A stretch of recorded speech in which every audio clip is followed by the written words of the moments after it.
እንዴት ውላችኋል ክቡራን ተመልካቾቻችን? አሁን ከቀኑ 6 ሰዓት ሆኗል። ከኢትዮጵያ ቴሌቪዥን በቀጥታ ስርጭት ከእናንተ ጋር ቆይታ ሊያደርግ ዜና ኢትዮጵያ አሁን ተጀምሯል። ለ2 ሰዓታት ያህል እንዘልቃለን። የ6 ሰዓት አበይት ጉዳዮችን አስቀድሜ ልጠቁማችሁ።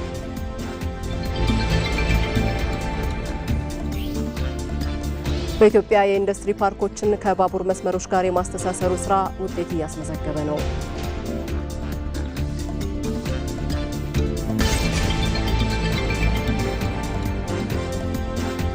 በአማራ ክልል ባለፉት 9 ወራት የዳኝነት አገልግሎትን ቀልጣፋና ዘመናዊ የማድረግ ስራ ተሰርቷል።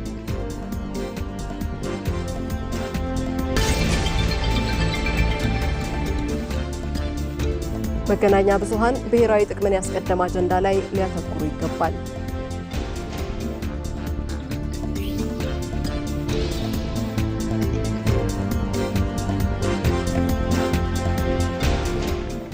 ከዜና ኢትዮጵያ ጋር መታሰቢያ ደረጃ ቆይታ አደርጋለሁ። አብራችሁን ቆዩ። የኢትዮጵያ ኢንዱስትሪ በታሪክ አጋጣሚ ለግማሽ ክፍለ ዘመን ያህል ከሀዲዱ ጋር ሆድና ጀርባ ሆኖ ቆይቷል። የሎጂስቲክስ መስመርና የፋብሪካ መራራቅ በሀገሪቱ የኢኮኖሚ ጫንቃ ላይ የፈጠረው ዕዳ ዛሬ ታሪካዊ እርቅ እየተደረገለት ነው። የኢንዱስትሪ ፓርኮችን ከባቡር መስመሮች ጋር የማስተሳሰር ስራ ደግሞ አመርቂ ውጤትም እየተመዘገበበት ነው። ሳምሶን ገድሉ ትላንት እሳት እየተፋ ወደፊት ይገሰግስ የነበረው ባቡር ለኢትዮጵያ ኢንዱስትሪ መወለድና መስፋት ቀዳሚ ፋና ወጊ ነበር። ይህ የሎጂስቲክስ ዘርፍ በዘመናዊ የንግድ ታሪክ ውስጥ ተጠቃሽም ተመስጋኝም ነበረ። ኢትዮጵያም ከዚህ ብዙ ካተረፈችበት በጎ ልምምዷ እንደ ልቧ መዝለቅን ግን አልታደለችም። ለዘመናት የባቡር መሰረተ ልማቱ ከኢንዱስትሪው ጋር ትስስር መፍጠር ባለመቻሉም የሚጠበቅበትን ኢኮኖሚያዊ አስተዋጽኦ ማበርከት ሳይችል ቆይቷል።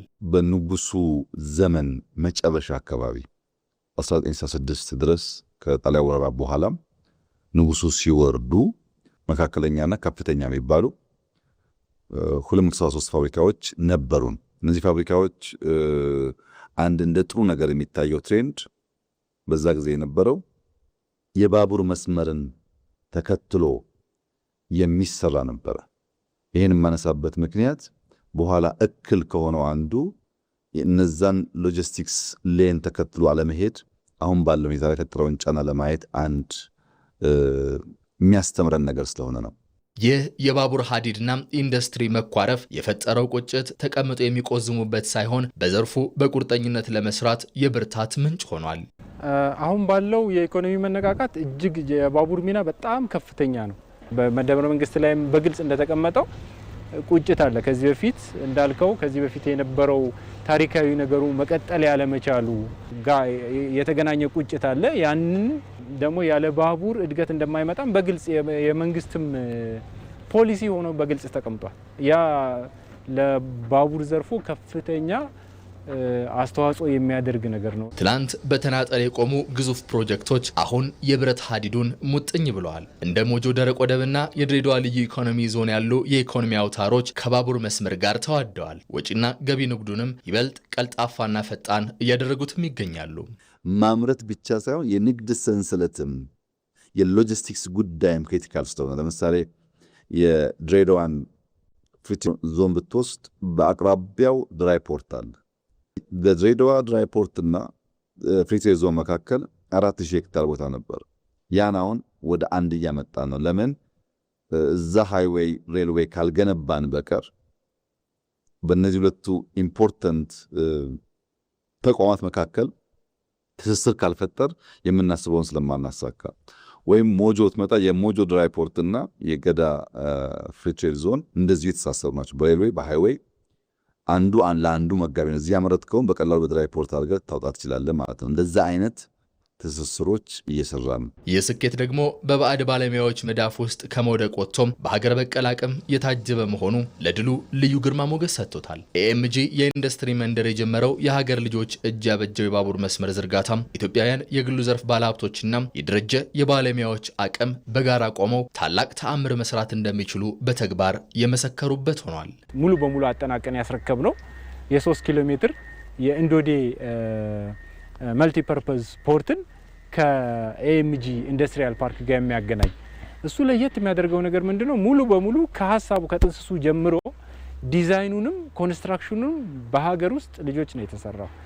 ከዛም በተጨማሪ ደግሞ ፋይናንሲንጉም በሀገር ውስጥ ልጅ ነው። በሀገር ውስጥ አቅም ነው የተሰራው 100% በሀገር ውስጥ ምንም ብድር የሌለው በግሉ ዘርፍና በባቡር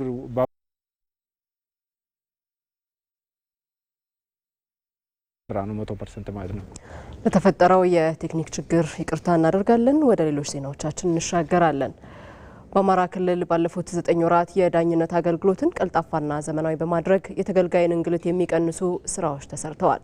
የክልሉ ጠቅላይ ፍርድ ቤት የጠቅላይ ፍርድ ቤቱንና በስሩ የሚገኙ ፍርድ ቤቶችን የ9 ወራት የስራ አፈጻጸም ገምግሟል። ሳሙኤል ወርቃየው የአማራ ክልል ጠቅላይ ፍርድ ቤት የጠቅላይ ፍርድ ቤቱንና በስሩ የሚገኙ ፍርድ ቤቶችን የ9 ወራት የስራ አፈጻጸም ገምግሟል። የክልሉ ጠቅላይ ፍርድ ቤት ፕሬዝዳንት አቶ አለማን ታግደው እንደገለጹት የባለፉት 9 ወራት ተገልጋዮች ቀልጣፋ አገልግሎት እንዲያገኙ በማድረግና በተለያዩ ተግባራት የተሻለ አፈጻጸም የታየበት መሆኑን ተናግረዋል። ከዚህ በፊት በነበሩ ዓመታት ከነበረው አፈጻጸም በጣም የላቀ አፈጻጸም ማየት የቻልንበት ነው። መዛግብትን ከማጥራት አንጻር ከመዛግብት ቁጥር አንጻርም ሆነ ከውሳኔ ጥራት እና ከጊዜ አንጻር እስካሁን ድረስ ከነበሩ ዓመታት በእጅጉ የተሻለ አፈጻጸም ማስመዝገብ የተቻለበት ነው። ከቁጥር ባሻገር ደግሞ የዜጎቻችንን እንግልትም ለመቀነስ ብዙ ስራዎች የተሰሩበት ነው። ስማርት ችሎቶችን ተግባራዊ አድርገን ዜጎቻችን ባሉበት አካባቢ ሆነው መከራከር የቻሉበት ፋይል ለመክፈትም ወደ ባህር ዳር ጠቅላይ ፍርድ ቤት መምጣት ሳይጠበቅባቸው በየዞኖቹ ባሉ ከፍተኛ ፍርድ ቤቶች ፋይል ማስከፈት የሚችሉበት በዚህም ከብዙ እንግልትና ወጪ ዜጎቻችንን ማዳን የቻልንበትና ከቁጥር በላይ ብዙ ውጤቶች የተገኘበት ስለሆነ በጣም ጥሩ አፈጻጸም እንደሆነ ማየት ችለናል። በበጀት ዓመቱ ባለፉት ወራት በክልሉ የባህል ፍርድ ቤቶች እውቅና ተሰጥቷቸው ወደ ስራ የገቡበት እንደነበር ያስታወሱት ፕሬዝዳንቱ የባህል ፍርድ ቤቶች የፍትህ ስርዓቱ ውስጥ ጉልህ ሚና እየተጫወቱ መሆናቸውንም ተናግረዋል። መደበኛ ፍርድ ቤቶች ከሚሰሩት ስራ በተጨማሪ የባህል ፍርድ ቤቶች በክልሉ ተቋቁመው የባህል ፍርድ ቤት ዳኞች ምርጫ ተካሂዶ በብዙ አካባቢዎች ስራ እንዲጀምሩ ተደርጓልና ከዚህም ባሻገር አዳዲስ ፕሮጀክቶችን እየጀመርን ያለበት አመት ነው። የ9 ወሩ በጣም ጥሩ አፈጻጸም ነው። የክልሉ ጠቅላይ ፍርድ ቤት የአይሲቲ ዳይሬክተር ዶክተር መኳንን ታገኘው በበኩላቸው በበጀት ዓመቱ አሰራርን ወደ ዲጂታላይዝ ዘዴ ከመቀየር አኳያ ውጤታማ የሆኑ ስራዎች መሰራታቸውን ገልጸዋል። በዘመናዊ መሳሪያዎች የታገዘ የዳኝነት ስርዓትን ጨምሮ ሌሎችም የዲጂታል አሰራሮች መዘርጋታቸውንም አንስተዋል። የኔትወርክ መሰረተ ልማት ችሎቶችን ስማርት ለማድረግ ለቪዲዮ ኮንፈረንስ ስራዎችን መስራት፣ የደህንነት ካሜራዎችን መስራት፣ እነዚህ ስራዎች የመጀመሪያ ዙር የዲጂታላይዜሽን ስራ ወይም ትግበራ የምንለውን ማጠናቀቅና ርክክብ መፈጸም ነው። የዚህ ዓመት ያከናወነው ስራ ያንን ተግበረናል። ከመሰረተ ልማት በተጨማሪ እንግዲህ በዋናነት የሰራ ነው። ከዚህ በፊት ባለጉዳዮች መዝገብ ለመክፈት ፍርድ ቤት ለመቅረብ በአካል መገኘት ግድ ይላቸዋል። ስለዚህ አሁን ማንኛውም ባለጉዳይ ካለበት ከፍተኛ ፍርድ ቤት ወይም ካለበት በዞን ደረጃ ካለበት ዞን ሆኖ ምድብ ችሎቶች ላይ መዝገብ መክፈት ቢፈልግ ጠቅላይ ፍርድ ቤት ባህር ዳር መዝገብ መክፈት ቢፈልግ ባለበት ሆኖ በኢፋይሊንግ በምንለው ሲስተም መዝገብ መክፈት ይቻላል ማለት ነው። መዝገብ ይከፍታል፣ እዚያው ባለበት ሆኖ ጉዳዩን ይከታተላል። ክርክር ካስፈለገ ወይም ችሎት ላይ መገኘት ካለበት ደግሞ በቪዲዮ ኮንፈረንስ ስማርት ችሎቶች ተገንብተዋል። በየከፍተኛ ፍርድ ቤቱ በዞን ደረጃ ያሉ ናቸው ከፍተኛ ፍርድ ቤቶች። ስለዚህ እዚያው ሆኖ ክርክራቸውን በርቀት ያደርጋል ማለት ነው። ባለጉዳዮች ሌላ የሞባይል አፕሊኬሽን አለ። ጠቅላይ ፍርድ ቤቱ ያለ የሞባይል አፕሊኬሽን፣ ይሄ የሞባይል አፕሊኬሽን ላይ ባለጉዳዮች የዕለት ቀጠሯቸውን ወይንም ጉዳያቸው ምን ደረጃ ምን አይነት ውሳኔ እንደተሰጠ እዛው ባሉበት ቦታ ሆነው ቤታቸው ሆነው ልክ እንደ ማንኛውም የሞባይል አፕሊኬሽን ወይም ሞባይል መተግበሪያ ማየት ይችላሉ። ዌብሳይት ላይ አለን፣ እዚያም ጋር ማየት ይችላሉ። እነዚህን ስራዎች ነው እንግዲህ በዚህ ዓመት ያከናወን ነው። በቀሪ ወራትም መዛግብትን የማጥራት ስራዎችን ጨምሮ ሌሎችም ተግባራት በማከናወንና ችግሮችን በመቅረፍ ውጤታማ ስራ ለማከናወን እንደሚሰራም ተመላክቷል።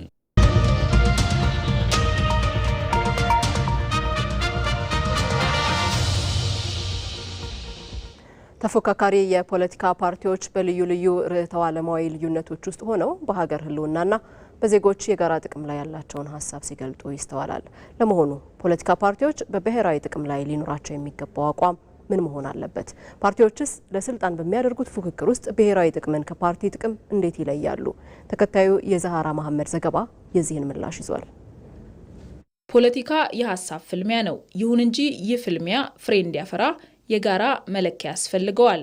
ከመለኪያዎቹ አንዱ የሀገርን ብሔራዊ ጥቅም ማስጠበቅ ነው። ምሁራን እንደሚስማሙበት ብሔራዊ ጥቅም ማለት ከአንድ ፓርቲ ፍላጎት በላይ የሆነ የሀገርን ሉዓላዊነት፣ የዜጎችን ደህንነትና የኢኮኖሚ እድገትን የሚያረጋግጥ የጋራ እሴት ነው። ፖለቲካ ውስጥ መወዳደርና መተጋገዝ የሚባል ሁለት ነገሮች አሉ። ኮምፒቲሽን እና ኮኦፕሬሽን የሚባል ፖለቲካ ውስጥ ኮምፒቲሽን ለምርጫ ፖለቲካ ፓርቲዎች መወዳደር አለባቸው እንዳልኩ፣ የማንወዳደርባቸው ቦታዎች ግን አሉ። ለምሳሌ ሀገራዊ ጥቅም የሚባል ናሽናል ኢንተረስት የሚባል ጉዳይ ላይ አንፎካከርም። እሱ የጋራችን ነው፣ የምንቆምበት ነው። ናሽናል ኢንተረስታችንን ሀገራዊ ጥቅማችንን የማንጠብቅ ከሆነ እንደ ሀገር የለንም። እንደ ሀገር የለንም ማለት ግን ብዙ ነገር ነው ትርጉሙ። ፖለቲካ የለም፣ ምርጫ የለም፣ ፖለቲካ ፓርቲ የለም፣ ምንም ነገር የለም ማለት ነው። በጣም አፌክት ያደርገናል። ስለዚህ የጋራችን ነው ማለት ነው፣ የምንቆምበት መቆሚያችን ነው። በዲሞክራሲያዊ ስርዓት ውስጥ ተፎካካሪ ፓርቲዎች የመንግስትን ስራ የመተቸትና አማራጭ ሀሳብ የማቅረብ መብት አላቸው። ነገር ግን ይህ ትችት ሀገር ህልውና ላይ አደጋን የሚጋብዝ ወይንም የውጭ ኃይሎች ጣልቃ እንዲገቡ ቀዳዳ የሚከፍት መሆን የለበትም። ይልቁንም በብሔራዊ ጉዳዮች ላይ ቀይ መስመር ሊኖራቸው ይገባል። በሀገር ጉዳይ ላይ ኮምፕሮማይዝ የምናደርጋቸው ምንም ነገር የለም፣ ዳውት የለውም። በሀገር ጉዳይ ላይ የምንነጋገረው ነገር የለም። ሀገራዊ አጀንዳዎች የተባሉት አሉ። እሱ ላይ ሁሉም ፓርቲዎች የጋራ አቋም ልንይዝ ይገባል፣ የጋራ መግባባት ልንይዝ ይገባል። ከፓርቲም በላይ ከሁላችንም ከፐርሰናል ነፍሳችንን በላይ የሆነው የሀገራዊ ጥቅማችን ነውና የሀገራዊ ጥቅማችንን በማስቀደም በዋናነት የሀገር ጥቅም በማስቀደም የምናደርገው ምርጫ መሆኑን በዚህ ማረጋገጥ እንፈልጋለን። ተፎካካሪ ፓርቲዎች የፖለቲካ ልዩነታቸው እንደተጠበቀ ሆኖ መሰረታዊ በሚባሉ ሀገራዊ ጉዳዮች ላይ ከገዢው ፓርቲ ጋር የጋራ መግባባት መፍጠር አለባቸው። ሀገርን የሚጎዱ የተሳሳቱ መረጃዎችን ከመንዛት መቆጠብ እንዲሁም ከውጭ ኃይሎች ጋር በሚኖራቸው ግንኙነት የሀገርን ክብርና ጥቅም አሳልፎ ከመስጠት መቆጠብ ይኖርባቸዋል። ሰላማዊና በሰለጠነ መንገድ ትግል ማድረጋቸው ለሚወዳደሩበት ሀገርና ለሚመርጣቸው ሕዝብ ያላቸውን ውግንናም ያሳያል። ሌላ ሀገር የለንም፣ አንድ ሀገር ነው ያለነው። እቺ ያለናትን ሀገር ግን ፖለቲካ ፓርቲዎች በመተባበር ሁሉም ኢትዮጵያ ዜጋ የሆነው በሙሉ በመተባበር ነው የሚያሻግረውና የኛ ፖለቲካ ፓርቲዎች ሚና ደግሞ በሀገር ጉዳይ ላይ ሳይሆን የምንፎካከረው በፓርቲ በወንበር ዙሪያ ላይ ነው የምንፎካከረው። ሀገር ሌላ ነው፣ ይሄ ወንበር ሌላ ነው ለማለት ነው። ከዚህ በፊት በነበረን ምርጫም በአሳለፍነው ለውጥ ከሚባለው ከተከሰተበት ጊዜ አንስቶ በፓርቲያችን የተያዙ አቋሞች አሉ። ብሔራዊ ጥቅም ለማንም የማናሻማ የማንሸቅጥ መሆናችን የተመሰከረለት ፓርቲ መሆኑን እናሳውቃለን። እንዲሁም ደግሞ የፖለቲካ ፓርቲዎች እንግዲህ በዋናነት በሀገር አቀፍም ይሁን በክልል ደረጃ የተመዘገቡ በሰላማዊ መንገድ እንንቀሳቀሳለን ብለው ሰርተፊኬት ይዘው የሚንቀሳቀሱ ሁሉ ሀገር ስላለ ነው በሰላማዊ መንገድ እንንቀሳቀሳለን የተባለውና ሀገር ጥቅም አሳልፎ የሚሰጥ አካልን በጋራ የምናወግዝ መሆኑ የሚታወቅ ነው። ተፎካካሪ ፓርቲዎች የሀገርን ሀብትና ስልጣን በኃላፊነት እንዲያዝ የሚቆጣጠሩ የዲሞክራሲ ምሰሶዎች ናቸው። ጠንካራ ተፎካካሪ ፓርቲ ባለበት ሀገር ብሔራዊ ጥቅም ይበልጥ ይከበራል፣ ዜጎችም የተሻለ እምነት ይኖራቸዋል።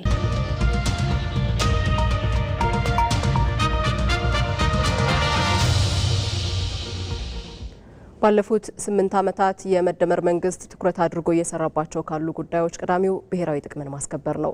በእነዚህ የለውጥ ዓመታት የመገናኛ ብዙሃን ቁጥር እየጨመረ ቢሆንም ብሔራዊ ጥቅም ላይ ያተኮሩ ይዘቶችን መስራት ላይ ግን ክፍተቶች ይስተዋላሉ። መገናኛ ብዙሃን ከብሔራዊ ጥቅም የቀደመ አጀንዳ ሊኖራቸውም አይገባም። ሙላ አለማየሁ መገናኛ ብዙሃንና ብሔራዊ ጥቅምን ምን ያገናኛቸዋል?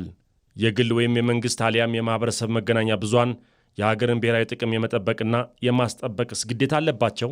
የትኛውም መገናኛ ብዙሃን የየሀገራቸውን ብሔራዊ ጥቅም ማስቀደም ቀዳሚ ኃላፊነታቸው መሆን እንደሚገባው ይነሳል።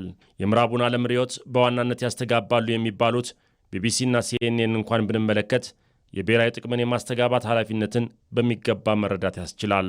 ቢቢሲ ወይም የብሪቲሽ ብሮድካስቲንግ ኮርፖሬሽን ወይም ኮርፖሬት ብንወስድ በአብዛኛው የእንግሊዝን ሕዝብ እና የእንግሊዝን መንግስት ፍላጎት መሰረት አድርጎ የራሳቸውን አገራዊ አጀንዳዎችን የሚያራመዱበት እንዲሁም ደግሞ ዓለም አቀፋዊ ተጽዕኖ በመፍጠር የነሱን ፍላጎት የሚያረኩበት ወይም የሚያሳኩበት መንገድ አድርገው ይወስዳሉ።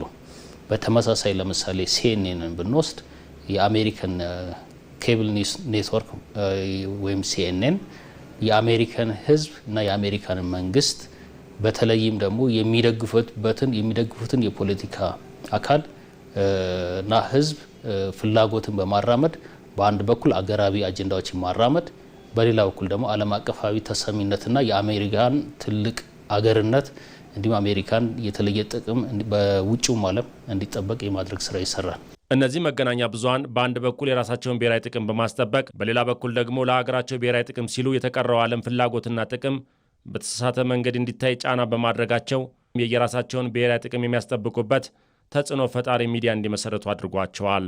በመገናኛ ብዙሃን በሚተላለፉ መልእክቶችና ይዘቶች ከየሀገራት ብሔራዊ ጥቅም አንጻር የተቀነበቡ መልእክቶችን በመዘገብ ሀያልነትና ተፈሪነትን በሌላው ዓለም ላይ ያሰርጻሉ።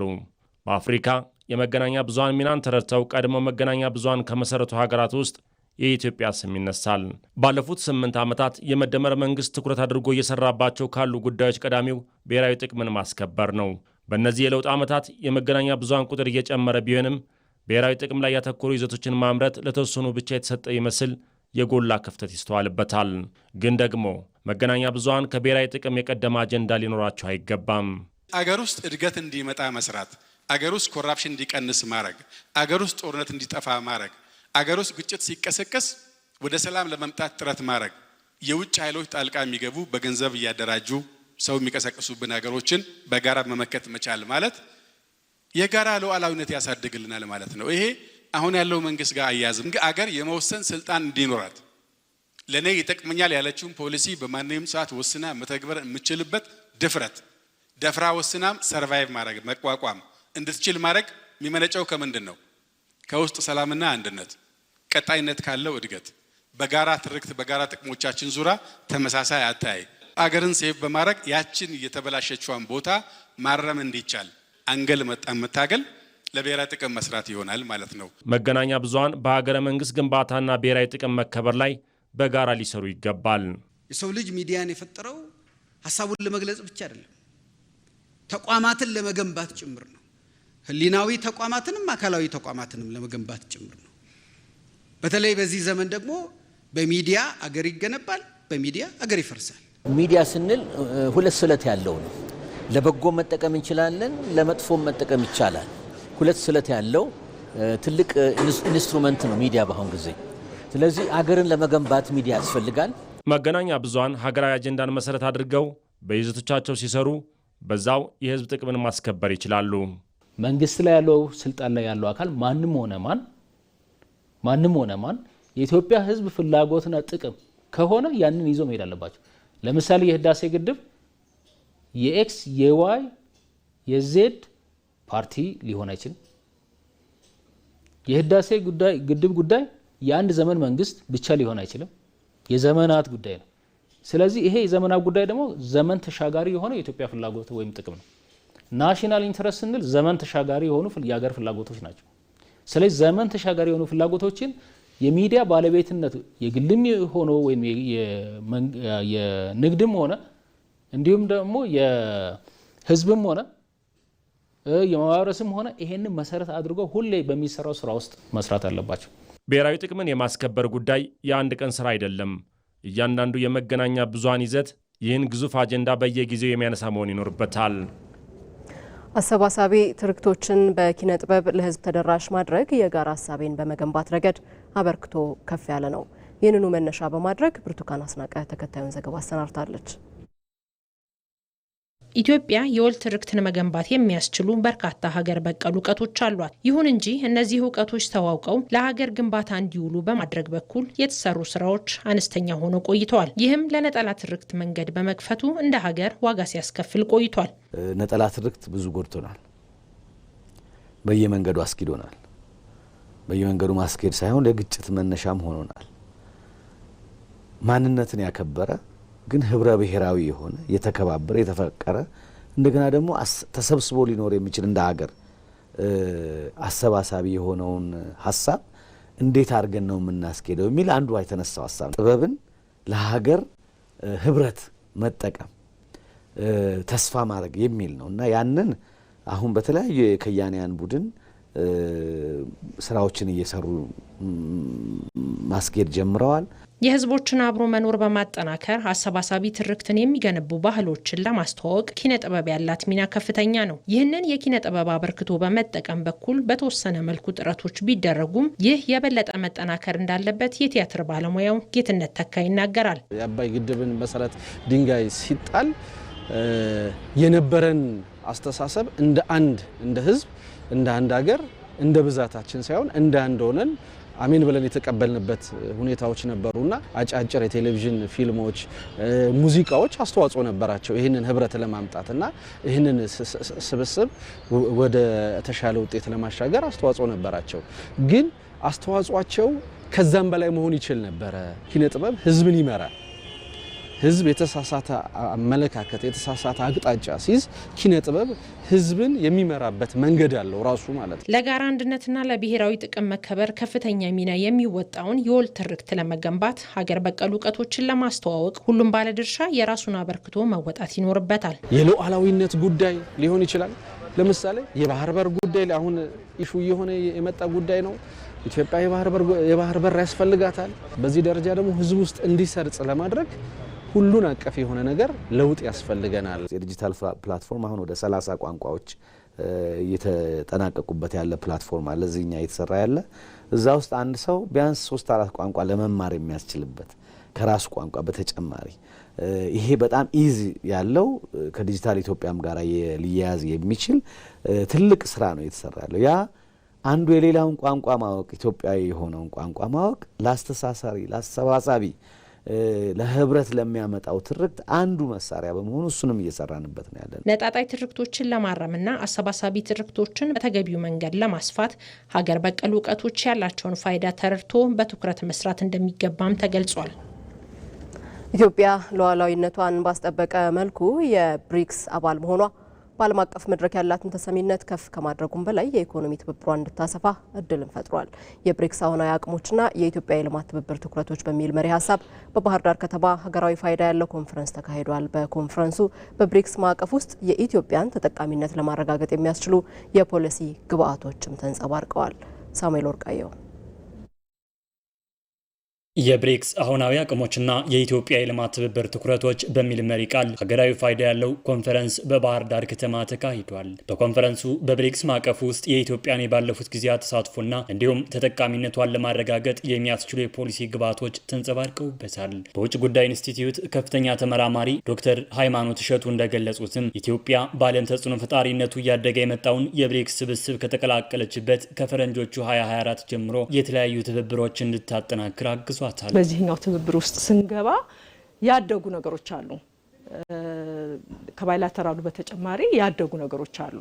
ለምሳሌ ብንወስድ በራስ ከረንሲ ወይም ደግሞ በናሽናል ከረንሲ ወይም ደግሞ በራሳችን ገንዘብ መገበያየት ይሄ አግሪመንት ከቻይና፣ ከራሽያ፣ ከዩናይትድ አረብ ኤሚሬትስ እነዚህ ስምምነቶች መደረጋቸው ኢትዮጵያ ብቻ ሳይሆን ማንኛውም ታዳጊ ሀገር የፎሬን ከረንሲ እጥረት አለበት። የዚህ አይነት ስምምነቶች መደረጋቸው ከረንሲ ስዋምፕ እንደዚህ አይነቶቹ ነገሮች እነዚህ አይነት ፔመንት ሜካኒዝሞች እድል መገኘቱ በዚህ ትብብር ውስጥ ኢትዮጵያ ችግሯን የምትቀርፍበት መንገድ ነውና ከትብብሩ ይሄ እንደ አንድ ትልቅ ነገር የሚወሰድ ነገር ነው። በኢትዮጵያ ፖሊሲ ጥናት ኢንስቲትዩት ከፍተኛ ተመራማሪው ዶክተር ተወልደ ግርማ በበኩላቸው ብሪክስ ኢትዮጵያ የዲፕሎማሲ ከፍታዋን ከማጎልበት ባለፈ ብሔራዊ ጥቅሟን ባስጠበቀ መልኩ የስብስቡን የሕግ ማዕቀፎች በአጭር ጊዜ ውስጥ በመረዳት ተሳትፏን አጠናክራለች ይላሉ። ብሪክስ የተጀመረው የዛሬ 20 ዓመት አካባቢ ስለሆነ ብዙ የሕግ ማዕቀፎች ብዙ ድርድሮች ያሉበት ከበስተጀርባ የማይታዩ ብዙ ውጣውረዶች ያሉበት ነው። በዚህ ረገድ ራሷን ኢትዮጵያ ከነዛ ሀገራት ጋር አሰናስና ለመሄድ የምችልበትን የሕግ ማዕቀፎች ማዘጋጀት፣ ሁኔታውን መረዳት፣ በዛ ልክ ጥቅሟን ልታስከብር የምችልበትን የሕግ ማዕቀፎችን የመስራት ስራ ሰርታለች። ኢትዮጵያ ጥቅሟን ልታስከብር የምችልበትን አካሄዶች ሁሉ የዘየደችበት እና ከአባል ሀገራቱ ጋራ የተለያዩ ስምምነቶችን ያደረገችበትን ሂደት የተመለከትን ይመስለኛል። ኢትዮጵያ ሰፊ የገበያ አማራጭ ያለውን የብሪክስ ስብስብ በመጠቀም የኤክስፖርት አማራጮችን ለማስፋፋትና የስብስቡ ሀገራትን ኢንቨስተሮች በመሳብ የኢኮኖሚ አድማሷን ልታሰፋ እንደሚገባም ተመላክቷል። በክላይሜት ፋይናንስ ኢትዮጵያ እንደምናውቀው በዚህ በግሪን ወይም ደግሞ በአረንጓዴ ልማት ዙሪያ በርካታ ስራዎች እየሰራን ነው። በዚህ ዙሪያ በሚሰሩ ስራዎች የፕሮግራሞች ላይ ኮሚኒቲ ሌቭል እስከሚደርስ ድረስ ባለው የፋይናንስ አቅም ላይ ትልቅ አቅም መፍጠር የምንችልበት እድል ምንድነው? በተግባር የታየ ኤክስፒሪየንስ ወይም ልምድ ስላለ ያንን ልምድ ሊቨሬጅ ማድረግ ወይም እዛ ልምድ ላይ ተንተርሰን የተሻለ ፋይናንስ ከዚህ ስብስብ የምናገኙበትን እድል ለማመቻቸት በየአንዳንዱ ምክረ ሀሳቦቻችን ላይ እነዚህ ማምጣት ነው። በፎረሙ በሀገራችን የሚገኙ ተመራማሪዎች፣ የዩኒቨርሲቲ ምሁራንና ሌሎች ማሰላሰያ አካላት የተሳተፉበት ሲሆን በብሪክስ ስብስብ ውስጥ የኢትዮጵያን ተጠቃሚነት ለማረጋገጥ የሚያስችሉ የፖሊሲ ግብዓቶች እንዲሁም በቀጣዩ በህንድ በሚካሄደው የብሪክስ ስብሰባ ኢትዮጵያ ልታንጸባርቃቸው የሚገቡ ዋና ዋና ጉዳዮች ዙሪያም ምክረ ሀሳቦች ቀርበውበታል። ዜና ኢትዮጵያ አሁንም እንደቀጠለ ነው። የቢዝነስና ስፖርት ዘገባዎች ደግሞ በቀጣይ አየሩን ይረከባሉ። 7 ሰዓት ላይ በምዕራፍ 2 ዳግም ከኔ ጋር እንገናኛለን።